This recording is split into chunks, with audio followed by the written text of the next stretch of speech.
2011లో వినీల్ కృష్ణ అనే ఒక IAS ఆఫీసర్ను kidnap చేసినప్పుడు ఒరిస్సా రాష్ట్ర ప్రభుత్వం చర్చలకు పిలిపించింది. హరగోపాల్ గారిని, గంటి ప్రసాదం గారిని చర్చలకు పిలిచింది. 2012లో ఛత్తీస్గఢ్ ప్రభుత్వం అలెక్స్ పాల్ మీనన్ అనే మరొక ఐఏఎస్ అధికారిని కిడ్నాప్ చేసినప్పుడు చర్చలకు పిలిచింది. అప్పుడు కూడా హరగోపాల్ గారు చర్చలకు వెళ్ళారు. వరవరరావు గారిని కూడా చర్చలకు రమ్మని ఛత్తీస్గఢ్ ప్రభుత్వం కోరింది. అటువంటి చిన్నపాటివి జరిగాయి. కానీ 2010 తర్వాత లేదా 2012 తర్వాత ఇప్పటి వరకు 2024 వరకు మళ్ళీ చర్చల ప్రస్తావనే రాలేదు. ఈ సందర్భంలో చర్చలు ఎందుకు అని 4-5 విషయాలు మాత్రం మాట్లాడి పోలికల దగ్గరికి పోతాను. ఇప్పటికే ఎక్కువసేపు తీసుకుంటే క్షమించాలి. ఒక తీవ్రమైన ఒక చివరి అభిప్రాయం ఉన్నది. అసలు ప్రభుత్వంతో చర్చలే వద్దు, ఈ ప్రభుత్వంతో చర్చలేమిటి, మన వర్గం వేరు వాళ్ళ వర్గం వేరు, పాలిత వర్గానికి పాలక వర్గాలతో చర్చలు ఎందుకుంటాయి అనే ఒక చివరి అభిప్రాయం కూడా ఉంది. ఇంకొక చివర చర్చలు చేసి సాయుధ పోరాటాన్ని కూడా వదిలేద్దాము, మన పోరాటాన్నే వదిలేద్దాము, లొంగిపోదాము, రాజ్యాంగానికి బద్దులం అవుదాము, ఎన్నికలలో నిలబడదాము, ఎన్నికల పార్టీ పెడదాము, చట్టబద్ధ పార్టీ పెడదాము. ఇంతకాలము 30 సంవత్సరాలు 40 సంవత్సరాలుగా అపహాస్యం చేసిన జనజీవన స్రవంతి అనే మాట మళ్ళీ వాడుతూ ఉన్నారు. జనజీవన స్రవంతిలో కలుద్దాము. జనజీవన అంటే మనం సంగతి వదిలిపెట్టండి. కాళోజీ అనేవాడు జనజీవన స్రవంతి ఏంద్రా, వాడిని జనం లేరా, అక్కడ పనిచేసే దగ్గర జనం కాదా అంటే ఇది పందుల స్రవంతి, పందుల స్రవంతిలోకి వచ్చి కలవంటున్నావు, ఒకటి పందుల స్రవంతి ఒకటి జీవన స్రవంతి అని ఆయనే వెటకారం చేసేవాడు. ఆ వెటకారపు మాటను ఇవాళ చాలామంది గౌరవనీయమైన మిత్రులు మీరు ఆయుధాలు వదిలేసి జనజీవన స్రవంతిలో కలవండి అని అంటూ ఉన్నారు. అంటే ఇంత చివర అసలు చర్చలే వద్దనే దగ్గర నుంచి పోరాటమే వద్దనేదాకా అనేక అభిప్రాయాలు ఉన్నాయి చర్చల గురించి. కానీ చర్చలంటే పోరాటం వదలడం కాదు, చర్చలంటే ఆయుధాలు వదలడం కాదు, చర్చలంటే కోట్ అండ్ కోట్ జనజీవన స్రవంతిలో కలవడం, ఎన్నికల రాజకీయాలలో కలవడం, చట్ట పరిధిలో పనిచేయడం ఎంత మాత్రమూ కాదు. చర్చలంటే ప్రభుత్వం చేయవలసిన పనులను, రాజ్యాంగబద్ధంగా చేయవలసిన పనులు చేయడం లేదు అని ప్రజల దృష్టికి తేవడం, మీరు చేయవలసి ఉంది అని ప్రభుత్వం దృష్టికి తేవడం, ప్రభుత్వానికి మెడలు వంచడానికి ప్రభుత్వం, ఎందుకంటే వాళ్ళు దాని మీద వాగ్దానం చేసి వాళ్ళ వాగ్దాన స్వీకారం ప్రకారం ఈ రాజ్యాంగాన్ని గౌరవిస్తాను, పరిరక్షిస్తాను, కాపాడుతాను అని చెప్పి కదా అధికారంలోకి వచ్చింది. ఆ రాజ్యాంగంలో ఉన్నది ఆర్టికల్ 38 చెప్తూ ఉంది, ఈ దేశంలోని ఆర్థిక వ్యవస్థను తీవ్రమైన అసమానతలు లేకుండా పరిరక్షించడం ప్రభుత్వ బాధ్యత. ఆర్టికల్ 38 రాజ్యాంగం చెప్తుంది. 1% మనుషుల దగ్గర 60% సంపద పోగుపడిన పాలన నడుస్తూ ఉంది. కనుక రాజ్యాంగబద్ధంగా రాజ్యాంగానికి వ్యతిరేకంగా ప్రవర్తిస్తున్నది నువ్వు, రాజ్యాంగబద్ధంగా ప్రవర్తించు అని అడగడానికి చర్చలు. మరికొన్ని వాదనలు కూడా ఉన్నాయి. బలంగా ఉంటే చర్చలు చేస్తారు కానీ బలంగా లేకపోతే ఎందుకు చర్చలు చేస్తారు అని. అందుకే చర్చల చరిత్ర అంతా చెప్పాను. బలంగా ఉన్నప్పుడు చర్చలకు అవకాశం ఉంది, బలంగా లేనప్పుడు చర్చలకు అవకాశం ఉంది. అనేక సందర్భాల్లో చర్చలు ఒక అవకాశంగా తీసుకుంటారు. ఇది చర్చలు అనేవి మరొక రకంగా చెప్పాలంటే వర్గ పోరాటంలో భాగం. వర్గ పోరాటానికి భిన్నమైనవి కావు, వర్గ పోరాటాన్ని ఆపివేసేవి కావు, వర్గ పోరాటాన్ని రద్దు చేసి చర్చలకు పోవడం లేదెవరు. వర్గ పోరాటంలో అంటే war is a continuation of politics అంటారు, peace is a continuation of politics. శాంతి అన్నా యుద్ధం అన్నా ఇవి ఒక వర్గ పోరాట రాజకీయాలు నడిపే వాళ్ళకు, వర్గ పోరాట రాజకీయాలు నడిపే పార్టీకి అందులో భాగమే, ఆ వ్యూహంలో భాగమే అవుతాయి. అందువల్ల చర్చలకు వస్తున్నాము. ఇది బలాబలాల సమస్య కాదు. ఇది బలహీనంగా ఉండడం వల్ల మాత్రమే చర్చలకు, బలహీనంగా ఉంటే చర్చలకు ఎందుకు రావాలి, లొంగిపోతే అయిపోతుంది. దానికి చర్చలనే ఇంత వ్యవహారం ఎందుకు? సాయుధ పోరాటం ఆయుధాలు వదిలేయండి అంటే ఆయుధాలు వదిలేయడానికి మధ్యవర్తి ఎందుకు? నా ఆయుధాలు నేను వదిలేసి రావచ్చు. చర్చలని అంటున్నామంటేనే మా వ్యూహం వదులుకోకుండా, మా అంతిమ లక్ష్యం వదులుకోకుండా, తాత్కాలిక లక్ష్యాలు కొన్ని ఉన్నాయి. ఆ తాత్కాలిక లక్ష్యాలు మా కోసమైనవి కావు. మా సిద్ధాంత ప్రకారం ఒక వర్గరహిత సమాజాన్ని స్థాపించడం, ఒక నూతన ప్రజాస్వామ్యం సామ్యాన్ని స్థాపించడం మా లక్ష్యం. కానీ మధ్యలో ప్రజల సంక్షేమ అవసరాలు, ప్రజల అభివృద్ధి అవసరాలు, ప్రజల నువ్వు రాజ్యాంగబద్ధంగా నిర్వర్తించవలసిన కర్తవ్యాలు, వాటిని అడగడానికి చర్చలకు వస్తుంది. కనుక ఈ స్పష్టత ఉద్యమానికి మొదటి నుంచి ఉంది. ఇప్పుడు ఈ 2 నెలల్లో మార్చి 28 తొలి ప్రకటన వచ్చింది. ఇప్పుడు నిన్న నంబళ్ళ కేశవరావు జీవిత చరిత్ర చెప్తూ మరొక ప్రకటన వచ్చింది. ఈ 7 ప్రకటనల మధ్యలో రూపేష్ 3 ప్రకటనలు ఇచ్చాడు, అభయ్ 2 ప్రకటనలు ఇచ్చాడు, నిన్నటి ప్రకటనతో 3 ప్రకటనలు ఇచ్చాడు. మధ్యలో రూపేష్ బస్తర్ టాకీస్కు 1 గంట ఇంటర్వ్యూ ఇచ్చాడు. ఈ 7 సారాంశం ఏమిటి? సారాంశం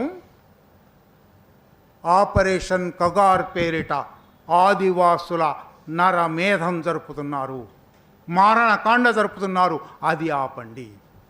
మిగిలినవన్నీ కాదు. నిజానికి శాంతి చర్చలు అనే మాట కన్నా ఎక్కువగా వినిపిస్తున్న మాట, వినిపించవలసిన మాట సీజ్ ఫైర్, కాల్పుల విరమణ. మేము మా వైపు నుంచి కాల్పుల విరమణ చేశాము అని వాళ్ళు ప్రకటించారు. కాల్పుల విరమణ వల్లనే మేము చాలా చోట్ల ప్రతిఘటన తెలుపవలసి ఉండి కూడా తెలపడం లేదు, ఆత్మరక్షణ కోసం తప్ప ఆయుధాలు వాడకూడదు అని ఒక ప్రకటనలో కూడా చెప్పారు.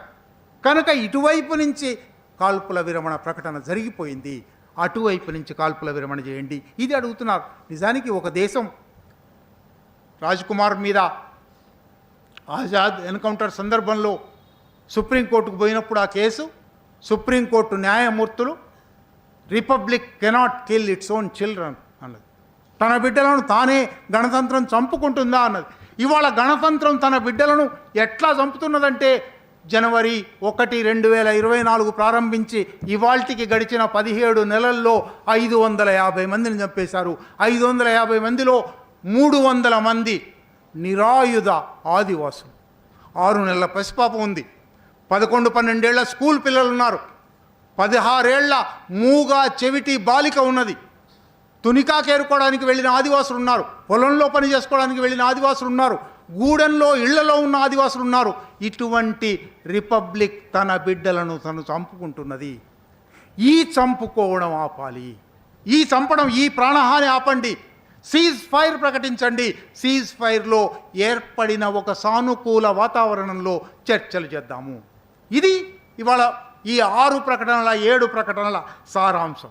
కనుక చాలామంది భావిస్తున్నట్టు, ఊహిస్తున్నట్టు లేదా భ్రమపడుతున్నట్టు వాళ్ళు సమయం కోసం ఇది చేస్తున్నారు. వాళ్ళు టు బై టైం, వాళ్ళు ఆయుధాలు కొనుక్కుంటారు, ఈ సమయం సాధించుకొని ఆయుధాలు కొనుక్కుంటారు, రిక్రూట్మెంట్లు చేసుకుంటారు.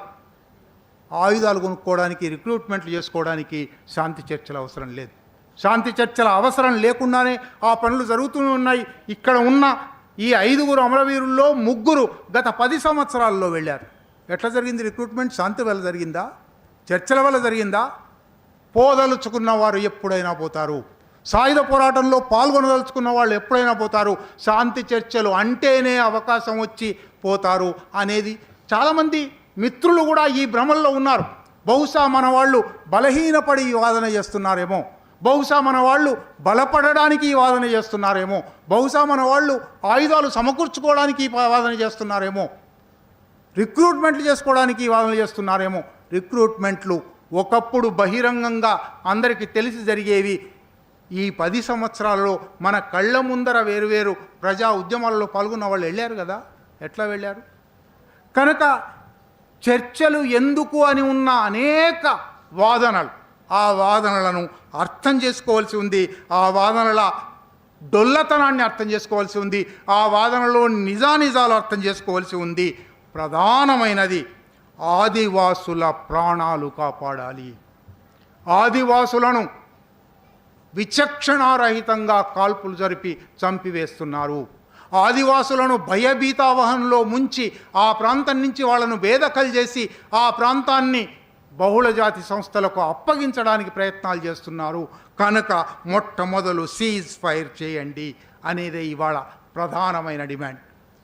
ఈ చర్చంతా, ఈ చరిత్ర అంతా ఎందుకు చెప్పానంటే ఇప్పుడు ఇవాల్టికి ఆనాటికి పోలికలు ఏమిటి, 4-5 పోలికలు మాత్రం చెప్పి ముగిస్తాను.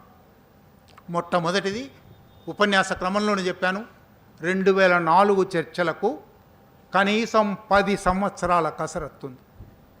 2024 చర్చలు మార్చి 28న పార్టీ ప్రకటన వచ్చింది. ఇవాళకి ఇంకా 2 నెలలు పూర్తి కాలేదు. 2 నెలలు అయ్యి 2 రోజులు మాత్రమే గడిచింది. అంటే జరగవలసినంత విస్తారమైన ప్రయత్నం జరగలేదు, జరగవలసే ఉంది. పౌర సమాజ సంస్థలు ఆ రోజు ఎట్లా పనిచేశాయో ఇవాళ అట్లా పనిచేయవలసే ఉంది. రెండోది ప్రధానమైన పోలిక లేదా ప్రధానమైన తేడా, ఆ రోజు ప్రభుత్వానికి ఉన్న వైఖరికి ఈరోజు ప్రభుత్వానికి ఉన్న వైఖరికి హస్తిమశకాంతరం ఉంది. ఆ రోజు ప్రభుత్వం ఏ కారణం వల్లనైనా కావచ్చు చర్చలు జరపడం ఒక అవకాశం అని అనుకుంది. చర్చలు జరపడానికి సిద్ధపడింది.